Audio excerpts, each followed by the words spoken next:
वाहिगुरु जी का खालसा वाहिगुरु जी की फतेह।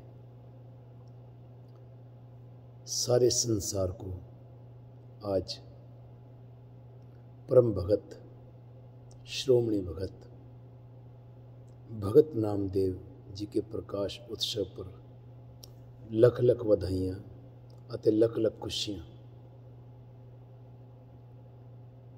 भगत नामदेव की वाणी ऐसी मधुर वाणी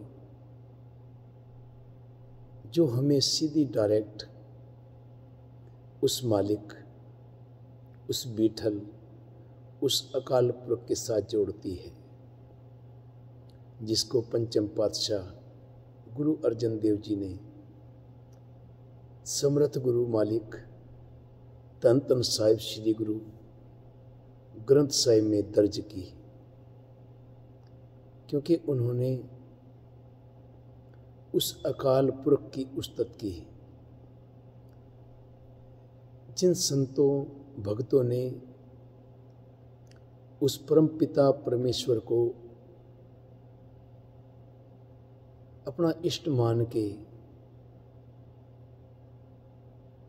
और सिर्फ एक को माना, और उनकी वाणी ही दर्ज है गुरु ग्रंथ साहिब में, जिन्होंने एक को माना, एक को पहचाना। आज हम उस भगत नामदेव जी के बारे में बात कर रहे हैं, जिन्होंने 72 बारी उस अकाल पुरख के दर्शन के। जब भी कोई परेशानी आती थी तो जिस तरह एक बच्चा अपने पिता से जिद करता है ना, ऐसे जिद करते थे।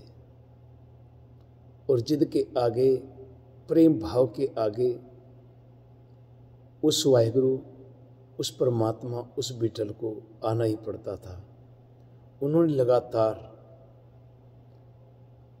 72 बारी दर्शन किए। जब भी कोई परेशानी आती थी, जब भी कोई कठिनाई आती थी, जिस तरह एक बेटा अपने बाप को, अपनी माँ को बताता है, इस तरह ही भगत नामदेव ऐसे बात परमात्मा से करते थे। वो ऐसे भगत थे जो सच्चे भगत थे। एक बारी की बात है, कब से भगत बने? जब 5 साल के थे। इनके पिताश्री कहीं गए और वो बीठल की सेवा करते थे, बीठल की आराधना करते थे, बीठल की पूजा करते थे। तो कह के गए, कहते भगत नामदेव बेटा, मैं जा रहा हूँ और अपने बीठल को दूध पिलाना। पर उनके अंदर एक बालक रूप था, अभी छोटे थे, 5 साल के थे, इतनी समझ नहीं थी। समझ तो थी, लेकिन वो आत्मिक पढ़ाई वो करके आए थे परमात्मा के पास से ही। तो जिस टाइम बीठल के पास गए और दूध लेके बैठ के, कहते बीठल को कहते पियो। पिता ने मुझको आज्ञा दी थी आपको दूध पिलाना।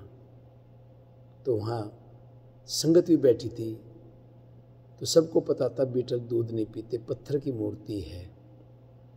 लेकिन उनके अंदर वो अवस्था बन चुकी थी, वो जिद करके बैठ गए। कहते नहीं, वहाँ से सारे लोग चले गए। कहते ये तो बच्चा है, इसको नहीं पता। लेकिन भगत नामदेव बैठे रहे जब तक बीठल उसमें से प्रकट हो के दूध नहीं पिया। कहते जिद के आगे पिता को झुकना ही पड़ता है। बेटा सच्चे मन से, सच्चे हृदय से, क्योंकि बालक रूप वैसे भी भगवान का रूप होता है, तो सच्चे मन से उन्होंने उस मालिक की आराधना की, उस बीठल की आराधना की। और बीठल को आना पड़ा, क्योंकि बीठल को उन्होंने बोल दिया, जब तक आप दूध नहीं पियोगे मैं यहाँ से उठूंगा नहीं, चाहे मेरे प्राण निकल जाएं। ऐसे होते हैं भगत। आज उस सच्चे भगत, सच्चे श्रोमणी भगत का जन्मदिन है, प्रकाश उत्सव है। हम सब उनको नमन करें, उनको नमस्कार करें, क्योंकि उन्होंने एक की पूजा की है। फिर सबको भगत नामदेव जी के प्रकाश उत्सव की लख लख बधाइयाँ अते लख लख खुशियाँ। वाहिगुरू जी का खालसा, वाहिगुरू जी की